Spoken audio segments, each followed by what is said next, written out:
Pag Kian yan, pare, alam na natin yan. Pupunta dito may mga dala-dala no? You guys get along a lot kasi parang yung trip mo, trip din niya. I see a lot of common grounds between you two. Alam mo hindi. Straight out of high school. Simula yung kalalili. Oh, dito nilalabas lahat kasi kayang-kaya nilang daling dito. Sa yung blue couch. Asan yung blue? Oh, the blue couch. Oh, pag may mga drama kayo, dito tayo pupunta.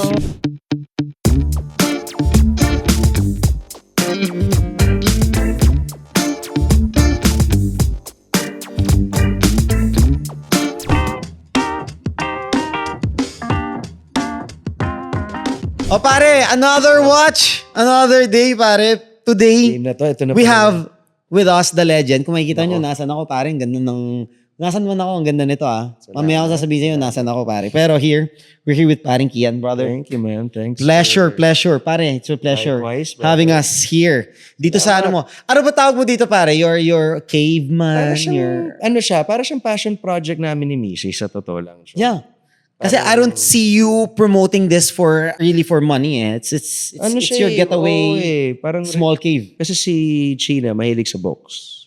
Sa? Sa box. Okay. Tapos parang yun nga, dream niya na magkaroon ng bookstore, ganyan. Tapos, Yeah, nakita ko nga. so, alam mo yun, pero parang nag-usap nga kami na parang, ba't pagsamahin natin yung idea na may tambayan na parang cafe, tapos, Yeah. kumbaga parang pumunta sa bahay ng kaibigan mo, na may pakape, may pakokets. Pare, ang naano ko doon, kaninong helmet yun? Akin pare? yun. Sa'yo yun? Nung nagbe-best pa ako dati, kaya nga nahiya ako na sinabi mo nagsuscooter eh. Hindi pare, iba. Hindi, joke lang. Iba yun Iba yung sinasabi ko. Hindi, kasi Vespa pare kukuha ko. Kasi iba talaga. Hindi, ibang community, pare. Ang Vespa, ibang community. Like kanina, pinakita sa'yo, nasa Perea District ako, together with sina Brother Jay. Sina Samoy G, and din kanina. We did a bike, tambike lang kami doon ng umaga, Sunday. May isang line, puro Vespa yan. Kasi pare, yung Vespa naman. Iba rin. Yeah, iba rin. So we can also, do something like that, pare. Yeah. Very nice. Kaya ka may helmet pala. Diyan lang yan. Kasi yung vibe pare dito, honestly, we're here pare, sa mga hindi nakakaalam, first topic of tonight, same but different. Alright? So it's a coffee shop na to ni pareng Kian, and he invited us here to do this very nice and very fruitful podcast with him. We're gonna dig into his life, what he does, what's his inspiration and all that. Pero later with that, ngayon, nandito tayo sa same but different. Pare, same but different. Why same but different? Honestly, nag-iisip lang kami ng pangalan. Sa dami ng parang hindi na nga shortlist, long list talaga na okay kaya itong name na to? Hindi pa rin. Hindi, ito pa rin. Tapos biglang lumabas yung same but different si China. Same but different kaya. Tapos parang, same but different. Okay. It's really nice, Medyo may lisensya para medyo maging kakaiba. Parang unique ka. It's sarili mo. Pare, pwede talaga ito maging cafe. Na legit cafe siya na, nakikita ko ang mood mo dito parang lagi may ghost. Sabi ko nga, parang ano ba to? Leftover ng Halloween? Hindi. Okay. Para siyang, nag-isip kami ng logo ni China. Tapos, parang siguro natuwa siya dun sa idea nung multo. Parang ganon. Yung ganyan. Tapos kasi kung makikita mo yung logo, may boot siya. Tao siya Yes. na nilagyan mo lang ng tapos may hawak siya libro. Tapos naka-shades. So ikaw yung naka-shades? Not really. Parang lang siya na, totoo siyang tao. Hindi siya talaga ghost. Pero tago siya dun sa, parang tunay siya dun sa, no judgment, no anything. Parang may ganun kaming... But it's nice. It's well executed, pare. The vibe here gives me like a really cafe 7 a.m., 6 a.m. morning vibe na, alam mo yun, just parang like, you just stretch out, the whole week from Monday to Saturday nag-grind ka. This is your stretch. Like parang recharge. Stretch your legs. Recharge. Reset. Tapos pwede magbasa ng books. Kumbaga yun yung goal. Parang hindi siya yung aesthetic display. Basa ka ng libro, tambay ka. May bagong tambayan ng bike Diba? Kahit yung hindi nyo alam saan nakatambayan, dito lang ako pare. Same but different. Dito lang number yan 7, St. John, Barangay Kaunlaran, QC. Dito lang yan, malapit sa Horseshoe pare. Malapit sa Green Hills, malapit sa Horseshoe. Malapit sa Magnolia. Malapit sa may Krame, malapit sa Tomas Morato. Robinson's Magnolia is the nearest. Yes, to sa Mulak. And maganda rito pare, residential street lang, di ba? Parang really tago siya na may very nice vibe. Tambayan natin pare pag yun yung goal niya nga na parang pwede kami mag-imbita ng tropa. Tapos alam mo etong couch na to, Chong, ang dami na umiyak dito legit. Oh shit. Dami na Bakit? umiyak. I mean, pag nagkakwentuhan na, pag nagkalaliman na, pag kumuuzi na ng konti, nagko-conversation cards, tas legit siyang, ang dami ng ano. Ang daming emotions na lumabas na dito pare dito sa couch na to. Okay. So really here, this is the same but different. It's a cafe open to public. However, this is really created for you and to cater or of course to have those moments with your friends, family. Yeah. ganun siya. Community ano rin. So pag wala kang ginagawa sa bahay, tumatambay ka rito? Oo, madalas. Tsaka yung kids ko, kasama ko dito pag, Really? involved sila. So natututo sila to parang like, yun din kasi yung goal pare, na gusto rin namin nila makita na parang ganito rin mag-hustle ganito rin Yeah. ng, Definitely. alam mo yun, Ako pare, I started my whole business journey coffee shop. 'di ba? Yeah. So I have this kind of love and respect and keen to details ako when it comes to coffee talaga. Passion project. Passion project siya. Yun talaga siya. Ganda. It Thank gives you, bro. me... Thank you so much. Pare, it gives salamat. me... I appreciate it. Pare, maganda yung same but different na coffee shop. Honestly, ito. It gives me that different vibe na parang, alam mo yun, na not only coffee shop It's like parang, alam mo yung parang yung mga art galleries. Na pag pumasok ka dun, like sa lahat ng wall, every art has a story but it involves the art gallery lang. Not something outside. May kaluluwa. May kaluluwa. Exactly. Yan, as an artist pare, alam mo yung mga ganyan, Yun siya. Yun yung... Ako ngayon pa lang ako Sarap mag-brainstorm dito, Chong. Sarap mag-brainstorm. Yeah. Minsan nag-album listening kami dito nila ay Sigera, pero tambay, casual lang. Tapos pakinigan, yung heart to heart, talaga, so medyo, intense. Pag may mga drama kayo dito tayo pupunta Hindi na tayo mag-uusap pare. Pupunta dito, may mga dala-dala Dito nilalabas lahat. Kasi kayang-kaya nilang dalhin dito. Nasa yung blue couch. Asan yung blue? The blue couch. The famous blue couch pare. Ganda. Pero pare, okay, let's go. Let's dig more into your life naman. Of course, since we started this podcast with the coffee shop na same but different. All right? So, of course, this is not what you do on your daily life, of course. Before, of course, pare, legend, Talia Lili. We know that. Thank you. Pare, you're head of the band. Di ba? In a way na, pag Kian yan, pare, alam na natin yan.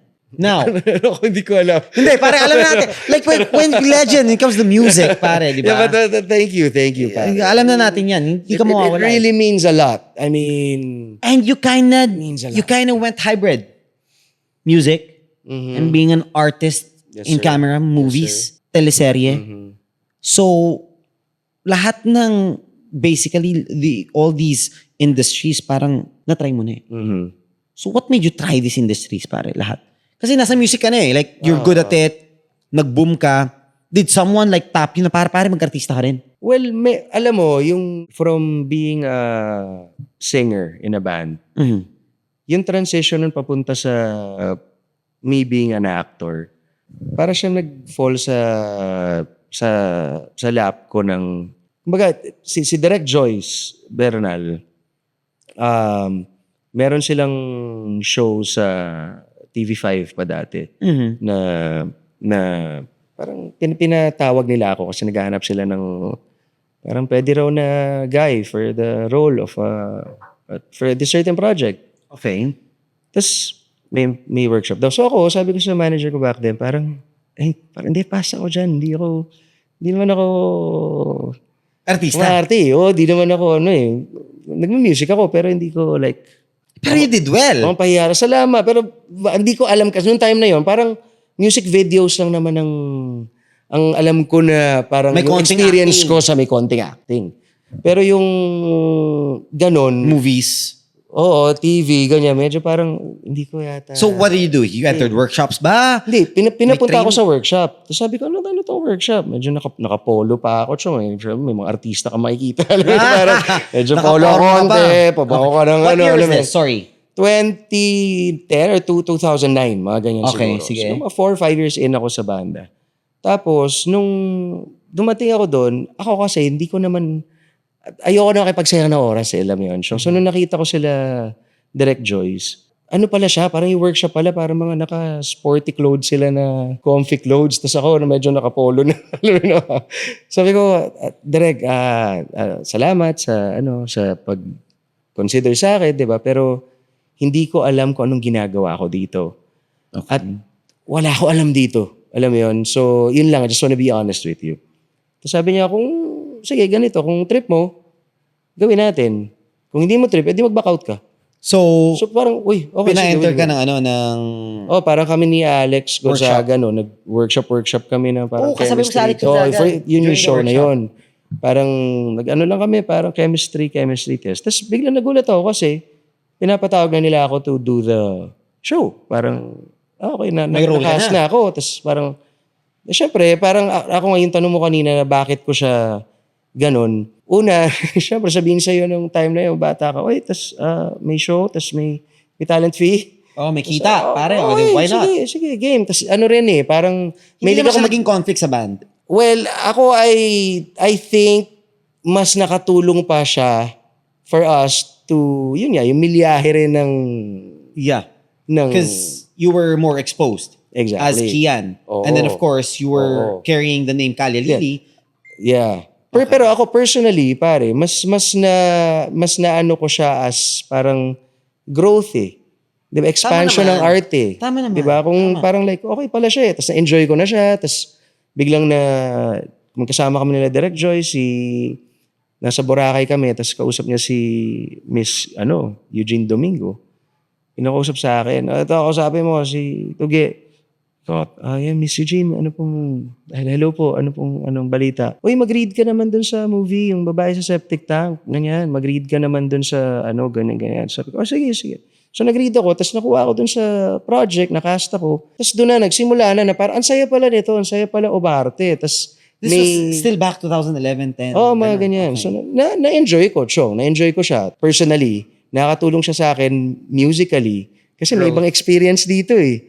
Tapos gagawa ka dito, nakakatulong naman to, papunta rin dito. Parang so boost yun ng symbiotic pagkasikat eh. Di ba? Symbiotic siya nangyari. Kaya sumakses. Nagtuloy-tuloy naman. Nagtuloy-tuloy na. Kaya tinatawag nila diba sumakses? Oo. Grabe Okay. Kasi for me, like for example, right now, what I'm doing with Gentry Timepieces, pare, focus ako eh. Yeah. Like, everyday halos, may pumapasok sa akin ng mga new, different business proposals, ventures. I invest. Yeah, But it stay within my line eh. Pero siguro if I were to kinda relate to what you're doing, is, kaya nga dito tayo sa podcast eh. May podcast, may vlog, may behind the desk ako. Yeah. And sometimes, of course, meron pa akong, mga private meetings na where I execute. Maraming branches yung... Maraming branches eh. Kumbaga, Marami kang pwedeng facets gawin. talaga eh. Yeah. But during that time, when you were doing this movies, and then, of course, singer ka pa, Kalya Lily, ano yung parang naging mindset mo na parang ginagawa ko talaga tong movies na to for Kalya Lily? Or this is like personal growth? Personal growth siya. I mean, kumbaga, trinato ko siya as two completely different entities. Okay. Na yung ako, tsaka yung banda. May ganun siya. But kasi pare, yung paggawa naman ng mga pelikula at lalo na papasok ka talaga dun sa karakter na yun. Pare, At syempre kapodcast ko nga si Jake Cuenca last time eh. Pare, kinwento niya kung paano kahirap maging artista. Art siya. Tsaka ako, Chong, yun sa tanong mo gusto ko lang kasi siyang gawin. Masaya akong ginagawa siya. Nag-enjoy ako eh. Wala naman siyang na parang, ginagawa ko to para alam mo yun, kung gusto ko siyang gawin. Masaya siyang gawin. It's your Art curiosity, siya, no? Craft ko siya na alam ko nag-i-improve ako at nagagawa ko siya at safe to say na nagagawa ko at my best. Alam mo yun? So, as a singer ba, may mga na-unlock yung pagiging artista mo? May na-unlock ba siya ng mga things na parang mas gumaling ka sa pagsusulat?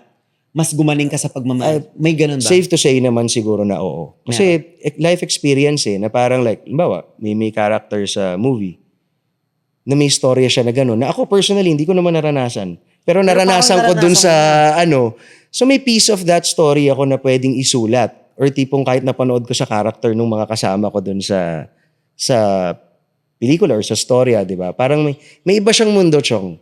Kaya ang sarap din. Kasi storytelling talaga siya at the end of the day. Ikaw, Chong, storytelling ginagawa mo. Yeah. Ever Diba? since It's all naman eh. about storytelling, man. It's all about storytelling. The good thing with my storytelling is I don't need to write it. Yeah. Kasi what I'm doing every day, pare, is talagang kung ano yung nangyayari lang. I literally just document may nagring everything. may nagring na telepono. Yeah. 'Di ba? Like, ganun lang katunay. Katunay. Everything is authentic. Pare, we came here. We did this podcast. Yeah. We didn't even talk about this podcast until 5 minutes ago bago tayo nag-start. Tama? Yeah. We came here because we know that we're gonna be 100% real. Di ba? Kung ano man yung lumabas, kung ano man yung masabi mo, idea yun. Wala namang mawawala eh. Other thing naman, of course, I wanna dig in more to you. I wanna know the Kian right now. Of course, you're a father of how many na? Father of two. And of course, you have a lovely wife. Wala lang si madam ngayon. Very lovely wife. Yeah. Ni pa-cute eh, no? May pa-cute eh, no? She's really, I think you guys get along a lot kasi parang yung trip mo, trip din niya. Alam mo, hindi. Totoo? Hindi. Pare, from what I see pag magkasama kayo, pag nagkakahalubilo tayo, pare, like, I see a lot of common grounds between you two. Well, alam mo, ang pinaka nagtatahi sa amin ni China, music. Parehas kami ng trip na music. I mean, hindi lahat pero kumbaga, yun, ano kami doon. Alam namin yun. Gets namin yung taste namin pareho doon sa... But personally... Pero maraming bagay na hindi kami... Like? Pareho. Marami. I mean, halos lahat nga ata eh. Or... Kahit cup of coffee, what do you enjoy? Black lang. Siya? Matcha. Oo. Matcha. Hindi siya pwede mag-coffee kasi. Okay. So, mas matcha, ano lang siya. Pero like, yung mga bagay, like, siya, trip niya na nagmumol. Ako, hindi. Pagkakaguluhan ka kasi. Hindi totoo yun. Habol. Tama yan. Hindi, alam mo, hindi totoo yun. I mean, parang like, siguro pagkakaguluhan ka kung gagawa ka ng atensyon. Magsisisigaw ka dun, syempre. Tipong medyo darating ka, dami mong pasi na, alam mo yun. Dami mong guard na. Di ba? Parang may kita mo yung, even the biggest stars, di ba? Parang, What do you enjoy doing? Yung work? Music talaga. Music talaga. So that's, Yun like... enjoy ko. Or humiga. O medyo chumil ng konti. Pero music talaga, pare. Really? Yun talaga siya. Yun pa rin, ano? Yun talaga siya. Either music or makakarinig ako ng bagong kanta from different artists or bagong discovery. Tapos ano yun, hihimayin mo, check mo. Oo na, yung alam mo yung pag nakarinig ka ng magandang kanta, tapos alam mo, medyo may kilabutan ka. Yung para na-capture ka yung may nakiliti ka eh. Oo, yun na, okay. Kasi ang dami magagandang kanta, ang dami magagaling na artists. Yeah. Pero yung kanta na lulusot sa kaluluwa mo, yung ganda nito. I think same with every, like, kahit na, example I'm just trying to, I'm just trying to live in your, be in your shoes eh. Like, if I'm gonna relate, pare, minsan may nakikita akong relo. Iba yung kiliti sa akin. Oo. Ayokong pakawalan, pare. So may ganun. Ganun talaga. Like, ito pare this is, I think I bought this for around 300 to 350K. It's an IWC na 1980s. Dito. Hindi pare. Ito, in the Philippines. Okay. Pero galing pa siya ng ibang bansa. Someone got it with him. And pinakita lang niya sa akin. Para tingnan mo yung parang niligawan ko. Gusto ko siya. Like the size, sabi ko, liit. Tapos may certain vibe siya. Tapos may certain yung gasgas niya perfect. May ganun eh. Pogs lang. Tama. Diba? Ganun Pogs lang siya. Steady lang siya. So ganun ka when it comes to music? Oo. Pare-parehas lang pala tayo artist. At saka ano mo yan eh. Di totoo, Chong. Totoo yun. Masabi na artist eh, no? Hindi, pare. Ibang art yung ginagawa mo. Ibang art siya, Chong. Very interesting. Ibang art siya. Like yung content mo, yung art of selling, yung art of negotiation. Of course. Iba naman yan. Diba? Ibang siya. Pero kasi, Chong, at the end of the day, taste siya eh. Preference. Yes. So, and I enjoy it a lot. Diba? Up to now. Siguro yung mga manonood ko, may mga nagsasawa na. Pero ako never ako nagsasawa. Parang everyday, ano man pwede. Sino ba pwede ma-meet? Someone, lalo na pag may naghanap sa akin ng super hirap hanapin, kinikilig ako. Sige, hanapin natin yan. Talaga. Hanapin natin yan. Let's see. Kung ano yun. Lalo na vintage. Actually, I'm right now, we're building our headquarters sa BGC. And I'm gonna have... Ito yung 31 o? No, this is above 31. So it's a headquarters. Iba pa? Yes. So same building siya, pero sa mataas na floor. And there will be our headquarters. Doon talaga yung mga departments. Okay. Doon yung mga CSR. Doon yung pagawaan, gentry care. Doon lahat. And finally, I'm gonna get my own office. It's a 20 to 30 square meter na office. Na sa'yo. Sa akin. Okay. So, what I'm gonna do with that office is actually I'm gonna turn it to an office space na parang ganitong vibe ko na personal space ko. Character mo. Character. Actually, character naman namin nila G. Hindi naman nagkakaiba. Character namin. Pero mas ikaw. Yes. Than kayong Mas ako. ikaw. And I'm gonna be doing exclusive sales doon ng mga vintage watches. Okay. Things that are very deep. Medyo mga laliman collectors. na. Yes. Okay, na mga super vintages na mga sobrang hirap hanapin. Doon mo makikita sa office nila. So pag meron kunyari gusto pare, I want this type of an office, pare, not gentry, not even 31, sa office ko yung deal na. Parehong-pareho nung kung paano, like let's say ako maghanap ng music. Yeah. Yung may marinig ako na artist, let's say, isang artist from Davao na sobrang galing magsulat at yung hinahanap mo, yung gusto ko yun Yeah. Gusto ko yung, May ganun pare, lahat may ganun eh. Diba? May ganun. And all these years pare, syempre, ako kasi, ka-start ko pa yung like, I haven't been like 2 years, 2.5 years pa lang ako. Kailan ka nag-start? 17. Music. Ako, 17. You were 17. How old are you? 2005. 2005. 2005.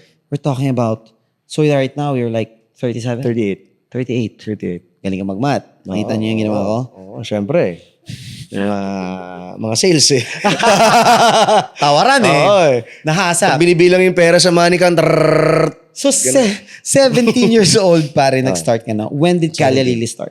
Yun, 17. Straight out of high school. Nagsimula yung Kalya Lili. So, are you those people na nasa high school dati, after ng high school umuwi, tapos nagigitara? Hindi naman. Hindi. So when, like, Nagbabasketball lang ako nung buong elementary high school ko. Basketball lang ako. Yun lang and then ginagawa bago ka ko. mag-college, May nag-ano sa akin, may kumuha sa akin na parang, basta may nagkasubuan lang. Kumakanta ka ba? Alam yung, or parang naririnig ka lang na medyo oy, kanta tayo dun sa Christmas party. Parang ganun. So, okay, sige, kanta ka ng Christmas party. Wherever you will go pa nga yung, yung kanta, alam yung medyo. totoo? Yung ka lang, talagang, kumbaga, wala kang alam eh. Okay, game, di ba? Christmas party, na-enjoy ko, Chong. Sabi ko, parang okay to. Tapos kinuha ko sa isang banda, nantugtugan, medyo mas parang heavy rock. Medyo mga audio slave. Hindi naman heavy. Pero kumbaga, medyo grunge. Mga parang audio slave nga, ganun yung temahan. Nung time na yun, yung pagkanta ko, hindi naman ako like rock. Nung time na yun. Pero maganda ng boses mo noon. Hindi ko alam. I mean, hindi ko rin naman masasabi na. Kasi ako alam ko, pangit boses maganda ko yung. Ayoko nga, sample, pangit na nga eh. Sample pa. Diba? Pero kumbaga, para nung time na yun, kumbaga, Sayaw na lang. Yan, ayun pala Joke lang. Hindi, joke lang. Yun ang yun ang thing. Pero, nasipa ako dun sa banda. Bakit? Hindi ganun yung boses ko eh. Hindi ako parang mas nasa alternative pop rock yung boses ko. Hindi yung medyo Nasa pang nakaka-inlove. gritty, mas softer. mas ganun siguro. Okay. So, oo. Kasi syempre, nung time na yun, wala ka naman ibang gustong gawin. Hindi magpa-cute din sa. Chika babes. Oo, sa mga Gets fair. kita. Di ba, medyo. Pero mas gets ka ni Gerald. Oo. Di ba? So, parang ganun lang siya. Hanggang nung college, first year college, nakakuha kami ng gig sa Merrick, sa Espanya. Parang, doon namutugtog yung mga sikat na banda, yung mga parokya, yung mga heads, yung mga slapshot. Kumbaga, siya nung time na yon. So, tara, game. Wala kaming banda. May gig kami pero wala kaming banda. So, binuo namin siya ng mabilis. Kakilala na ganito. Alam mo yun, nagkahatak-hatakan. Hanggang sa nabuo. Na-enjoy namin. So, unang gig namin, Metal Night. Metal Night. Tapos kami mga di ba? Medyo lapitin ako ng ganun eh. No? Yung parang Metal Night talaga. Tapos parang, ang ginagawa ko dito? Medyo. Anong kinanta mo nun? May mga original songs na kami nun. Metal Night? Tas original songs yun? Original songs kami. Pero kumbaga, kami talaga yung naligaw. Yung naligaw talaga ng, puta, anong ginagawa nila dito? Alam mo yun? Okay. Yung ganun. So, pero, tinugtog lang namin. And who are you with? Yung banda. Yung banda, Kalya Lili na to. Kalya Lili Kalya Lili na. na to. So, nung nangyari yun, para may dalawang babae na nagpa-picture sa amin.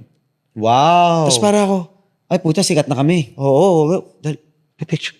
Siguro. Tapos inisip ko, baka dahil napansin nila kami, kasi kami lang yung ibang tunog eh. Lahat pare-parehas yung So, gabi na gustuhan yun. nila. Tapos sila yung Of course. baka nakuha namin yung market namin na yun na sila nung gabi na yun. So may ganun. Tapos enjoy hanggang sa ginawa namin. So when did Kala Lily really, if you would remember, took off?